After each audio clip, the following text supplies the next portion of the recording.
ముఖ్యంగా నిన్న శాసనసభ చూస్తే కాంగ్రెస్ పార్టీ తన ద్రోహాలను వైఫల్యాలను కప్పిపుచ్చుకోవడానికి ఉత్తమ్ కుమార్ రెడ్డి గారు కట్టుకథలను, రేవంత్ రెడ్డి గారు పిట్ట కథలను చెప్పేటువంటి ప్రయత్నం చేశారు. పూర్తిగా మాట్లాడడం జరిగింది. తెలంగాణ రాష్ట్ర ప్రయోజనాలను ఫనంగా పెట్టిందే కాంగ్రెస్ పార్టీ.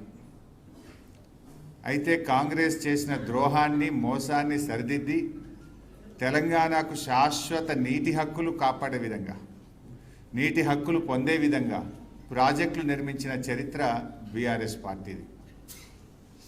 కాంగ్రెస్ ద్రోహాలను, కాంగ్రెస్ చేసినటువంటి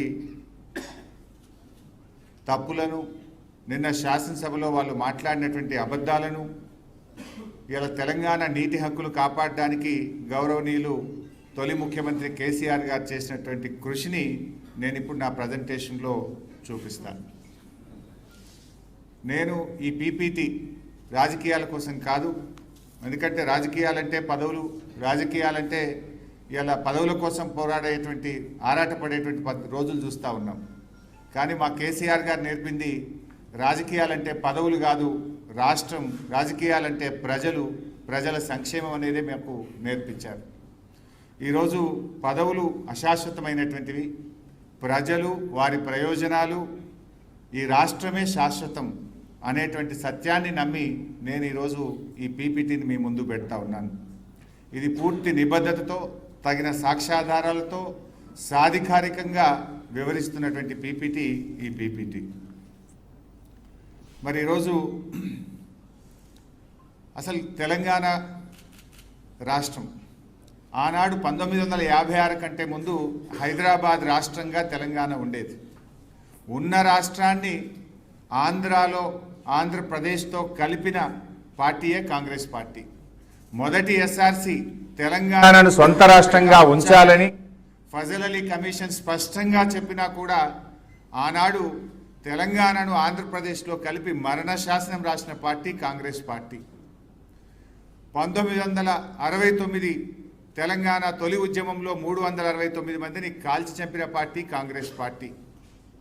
ఆనాడు ఫజల్ అలీ కమిషన్ వద్దనంగా కూడా బలవంతంగా ఆంధ్రప్రదేశ్తో కలుపుతుంటే సిటీ కాలేజీలో పోరాటం చేస్తే సిటీ కాలేజీలో ఫైరింగ్ జరిపి విద్యార్థులను పొట్టన పెట్టుకున్న పార్టీ కాంగ్రెస్ పార్టీ. మలిదశ ఉద్యమంలో ఇచ్చిన తెలంగాణ వెనక్కు తీసుకొని వందలాది మంది యువకులను పొట్టన పెట్టుకున్న పార్టీ కాంగ్రెస్ పార్టీ.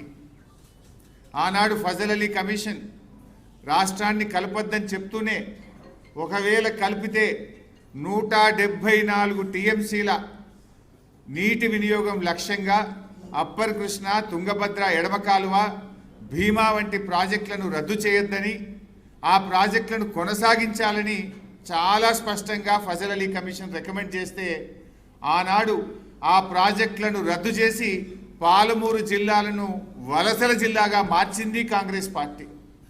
ఇలా పాలమూరు వలసలకు కారణమే కాంగ్రెస్ పార్టీ. హైదరాబాద్ సొంత రాష్ట్రంగా ఉండుంటే ఆ ప్రాజెక్టులు పూర్తయి ఉంటుండే, నల్లగొండ ఫ్లోరైడ్ బాధలు తీరు, పాలమూరుకు వలసల బాధలు తప్పేటి. ఇలా కలపడం ఒక పెద్ద తప్పు, కలిపిన తర్వాత ఆ ప్రాజెక్టులను రద్దు చేసి పాలమూరు, నల్లగొండ జిల్లాలకు మరణ శాసనం రాసిందే ఈరోజు కాంగ్రెస్ పార్టీ. ఇలా కాంగ్రెస్ పార్టీ నాయకులు మాట్లాడుతూ ఉంటే నవ్వు వస్తూ ఉంది. అసలు ఏలేశ్వరం దగ్గర కట్టాల్సిన నాగార్జున సాగర్ ప్రాజెక్టును నందికొండకు మార్చి కూడా మన నల్లగొండ, మహబూబ్ నగర్ జిల్లాలకు అన్యాయం చేసింది కాంగ్రెస్ పార్టీ. ఇలా వాళ్ళు నీళ్ళ గురించి మాట్లాడుతున్నారు. అసలు 600 కిలోమీటర్ల గోదావరి, 300 కిలోమీటర్ల కృష్ణానది ప్రవహిస్తున్నటువంటి ఈ ప్రాంతంలో తాగునీటికి, సాగునీటికి గోసపడే పరిస్థితి వచ్చిందంటేనే 60 ఏళ్ళు ఈ రాష్ట్రాన్ని పాలించినటువంటి కాంగ్రెస్, తెలుగుదేశం పార్టీలు.